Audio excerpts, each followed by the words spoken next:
මේ වෙලාවේ මගේ හිතට දැනෙන සතුට මෙච්චරයි කියලා කියන්න මට වචන නැහැ. ඔයාට මතකයිද මීට සති 3කට කලින් ආරණ්‍ය වාසී භික්ෂුන් වහන්සේලාට මං දානමය පින්කමක් කරන්න ගිය අවස්ථාවේ ගලක් මුදුනේ පිහිටලා තිබ්බ කිසිම බැතිමතෙක්ට වන්දනාමාන කරගන්නට බැරි වෙන ගානට දියසෙවල් මඩ වගුරු කැලේ වැවිලා තිබිච්ච මේ චෛත්‍ය රාජන් වහන්සේ දැක්කා. එදා මං ගෙදර ආවේ මේ පොසොන් පෝයට කලින් චෛත්‍ය රාජන් වහන්සේ පිළිසකර කරලා මින් පසුව දහස් ගණනකට වන්දනාමාන කරගන්නට පුළුවන් විදිහට උන්වහන්සේ සකස් කරනවායි කියලා. ඒත් බලාපොරොත්තු නොවුන විදිහට පොසොන් වැසි අනෝර වැසි වෙලා වහින්න පටන් ගත්තා.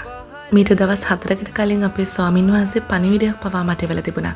තීන් තාලෙප කරගන්න විදිහක් නැහැ හොඳටම වැස්ස කියලා. ඒත් එක පාරටම හරියට පෙරේද දරා ගන්න බැරි රස්නයක් එක්ක ගිනි කාෂ්ඨ කව්වක් පායලා තීන් තාලෙප කරගන්න එක පාරක් නෙමේ කෝටින්ග්ස් දෙකක්ම ගන්න අපිට හැකියාව ලැබුණා. ඔව් අපි නොදන්න වුණාට මේ සබා දහම ඇතුලේ ප්‍රාතිහාර්ය ගොඩාක් සිද්ධ වෙනවා. අද පොසොන් පුන් පොහොය දිනේ දවසේ මම බලාපොරොත්තු වුණාට වඩා ලස්සනට හොඳට අට මහා කුසල් වලින් එකක් මේ විදිහට මම සිද්ධ කරගත්තා. දකින්න ඔයාට මේ පින එසේම අනුමෝදන් වේවා.